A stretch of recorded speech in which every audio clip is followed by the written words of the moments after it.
আসসালামু আলাইকুম। আমি ডক্টর বজলুর রহিম রিপন আপনাদের সবাইকে জানাচ্ছি শুভেচ্ছা। প্রিয় দর্শক, এই যে কোমর ব্যথা একটা খুবই সাধারণ সমস্যা যেটি আমাদের অনেকের ক্ষেত্রেই এই কোমর ব্যথায় আমরা ভুগে থাকি। এবং এই কোমর ব্যথার জন্য আমরা দিনের পর দিন, মাসের পর মাস বিভিন্ন ধরনের ওষুধের চিকিৎসা, বিভিন্ন ধরনের পরীক্ষা-নিরীক্ষা এবং অনেক টাকা পয়সা আমরা কিন্তু এই কোমর ব্যথার পেছনে খরচ করে থাকি। তারপরেও দেখা যায় যে অনেক ক্ষেত্রেই কিন্তু কোমর ব্যথা ভালো হতে চায় না প্রিয় দর্শক। এর কারণ কি? এর কারণ হলো যে আমাদের যত কোমরের ব্যথা আছে এর অধিকাংশ ব্যথাই কিন্তু আপনার নন স্পেসিফিক কারণে হয়ে থাকে। এখন নন স্পেসিফিক কারণ বলতে আমরা কি বুঝি? যেমন আমরা যখন এক্স-রে, এমআরআই বা সিটি স্ক্যান বা পরীক্ষা-নিরীক্ষা যখন করি তখন সেগুলিতে খুব একটা রোগ সুনির্দিষ্ট বা স্পেসিফিক কোনো রোগ থাকে না।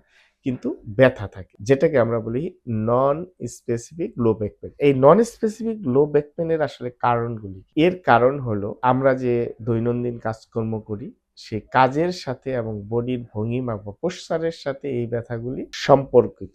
যেমন আমাদের যদি দীর্ঘ সময় বসে আমরা কাজ করি বা দীর্ঘ সময় সামনে ঝুঁকে কাজ করি, অনেক সময় দেখা যায় যে কোমরের মাংসপেশিগুলা দুর্বলতার কারণে এই ধরনের ব্যথা হতে পারে।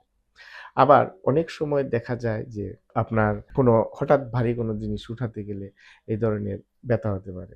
কোনো সময় দেখা যায় মানসিক টেনশন বা চাপ থেকে ওই ধরনের ব্যথা হতে পারে এবং বডি পোশ্চার মানে ভুল ভঙ্গিমা সে কারণেও আমাদের এই ধরনের ব্যথা হতে পারে। এবং এই ধরনের নন স্পেসিফিক লো ব্যাক পেইন বা কোমর ব্যথার ক্ষেত্রে এখানে হাড়ের কোনো তেমন সমস্যা থাকে না বা ডিস্ক প্রলাপস থাকে না বা আদার্স কোনো ধরেন টিউমার ইনফেকশন এরকম কিছু থাকে না, যেটি সরাসরি আমাদের কাজ এবং বডির ভঙ্গিমা বা বডি পোশ্চারের সাথে ডাইরেক্ট রিলেটেড। তো এই ধরনের নন স্পেসিফিক লো ব্যাক পেইন আমরা যদি শুধুমাত্র ওষুধ খাই বা বিভিন্ন পরীক্ষা নিরীক্ষায় ব্যস্ত থাকি তাহলে কিন্তু এই ব্যথা কমানো সম্ভব না। এর জন্য যেটা দরকার সেটি হচ্ছে প্রথমত যে পেশেন্ট এডুকেশন খুবই জরুরি। রোগীকে বোঝাতে হবে যে এই ব্যথা আপনার জীবনের জন্য মহা ক্ষতিকর নয়। তার এই এডুকেশনটা তাকে দিতে হবে। ২ নাম্বার হচ্ছে তাকে তার কাজের মডিফাই করতে হবে। অর্থাৎ আমরা যে লং টাইম বসে কাজ করি বা দাঁড়িয়ে কাজ করি সেগুলিকে এভয়েড করতে হবে। একটা নির্দিষ্ট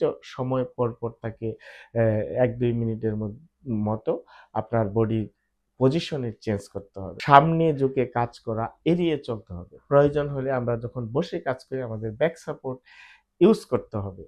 এই ধরনের অ্যাক্টিভিটিস আমাদের মডিফাই করতে হবে এবং প্রয়োজন হলে আমাদের ergonomic কারেকশন করতে হবে। অর্থাৎ আমাদের চেয়ার, টেবিল, বসার স্থান সবগুলির সাথে বডির অ্যাডজাস্টমেন্ট করে আমরা যদি কাজ করি তাহলে এই ব্যথাগুলি কমানো সম্ভব। আরেকটি ইম্পোর্টেন্ট হলো যে এই ধরনের ব্যথার ক্ষেত্রে অনেকেই দেখা যায় বেড রেস্টে থাকেন, শুয়ে থাকেন, হ্যাঁ? তারা মনে করেন যে আমরা শুয়ে থাকলেই ব্যথাটা কমে যাবে। কিন্তু না। কোনোভাবেই আপনার বেড রেস্ট বা শুয়ে থাকা এটা অ্যাকসেপ্টেবল নয়। আপনাকে ব্যথা সহনীয় মাত্রায় রেখে আস্তে আপনার কাজের পরিধিটা আস্তে বাড়াতে হবে। যেটাকে গ্রেডেড অ্যাক্টিভিটি বা গ্রেডেড এক্সারসাইজ বলা হয়। সেটা আপনাকে করতে হবে এবং এর সাথে ফিজিওথেরাপি করতে হবে। এই বিষয়গুলি এবং জীবনধারার পরিবর্তন করতে হবে। এই বিষয়গুলি যদি আমরা সবগুলি মেনে চলি, ফিজিওথেরাপি প্রপারলি করি তাহলে এই ধরনের নন স্পেসিফিক লো ব্যাক পেইন কিন্তু সহজেই আমরা দূর করতে পারি। সুতরাং প্রিয় দর্শক, আপনারা যারা দীর্ঘদিন যাবত এই ধরনের কোমর ব্যথায় ভুগছেন, অনেক পরীক্ষা-নিরীক্ষা করেছেন, অনেক ওষুধ খেয়েছেন কিন্তু ব্যথা আপনার কমতেছে না। ব্যথা দিন আপনাকে অসহনীয় পর্যায়ে চলে যাচ্ছে। ব্যথার কারণে আপনার কাজকর্ম অনেক হ্যাম্পার্ড হচ্ছে। তাদের প্রতি পরামর্শ আপনি একজন বিশেষজ্ঞ ফিজিওথেরাপি চিকিৎসকের পরামর্শ নিতে পারেন। আমাদের পরামর্শ নিতে চাইলে আমাদের স্ক্রিনে দেওয়া নাম্বারে যোগাযোগ করতে পারেন। ধন্যবাদ সবাইকে। ভালো থাকবেন। আসসালামু আলাইকুম।